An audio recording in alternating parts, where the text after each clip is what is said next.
Paulo está na etapa final de toda a sua premissa doutrinária acerca da justificação pela fé, de modo eloquente, com grande sabedoria e divinamente inspirado. Paulo discursa aos Gálatas sua defesa ao Evangelho da Graça, porque estava sendo atacado vorazmente pelo ardiloso falso evangelho que adulterava a verdade pelos judaizantes. O apóstolo relembra aos Gálatas a história de Abraão, que teve 2 filhos, Ismael, o filho da escrava Agar, e Isaque, filho de Sara, a livre, que alegoricamente são 2 concertos, lei e graça. Todos os que se opunham ao seu ensino queriam estar debaixo do jugo da lei e rejeitavam o evangelho da graça. Paulo impunha nas mãos a espada da verdade contra o falso evangelho da mentira. Gálatas 4,16 diz: Fiz-me acaso vosso inimigo dizendo a verdade? Essas 2 mulheres representam 2 alianças distintas, 2 concertos. Aliança é um acordo solene entre Deus e os homens, através do qual ele os transforma em seu povo e promete ser o seu Deus.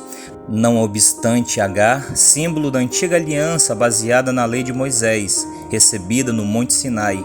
Agar, a concubina de Abraão, serva de Sara, proveu descendência ao patriarca, mas não segundo o mandado divino, mas por sugestão de Sara e conveniência de Abraão. Ismael não era o filho da promessa, mas da carne, ou seja, do desejo humano. Agar representa o pacto da escravidão.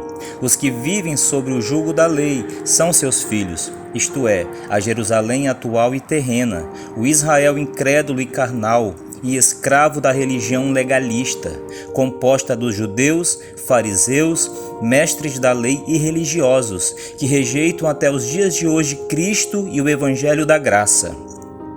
A igreja escrava é aquela que acredita que precisa cumprir rituais, realizar sacrifícios para a salvação. Esta igreja está debaixo do jugo da lei, pois ainda vivem o ministério da morte. Romanos 3,20 diz: Por isso nenhuma carne será justificada diante dele pelas obras da lei, porque pela lei vem o conhecimento do pecado.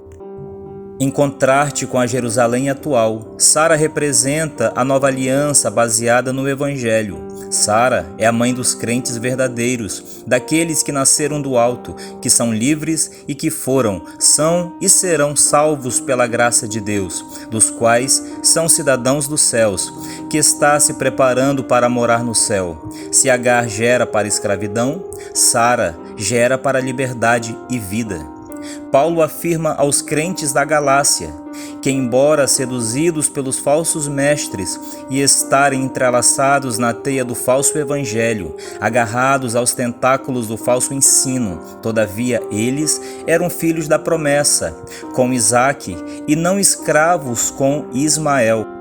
Assim como Sara pediu a Abraão que expulsasse Agar e Ismael de sua casa, devemos também mandar embora de nossas vidas toda forma de legalismo carnal baseado em regras humanas. Salvação não é por obras, não é por méritos, mas é pela graça de Jesus Cristo.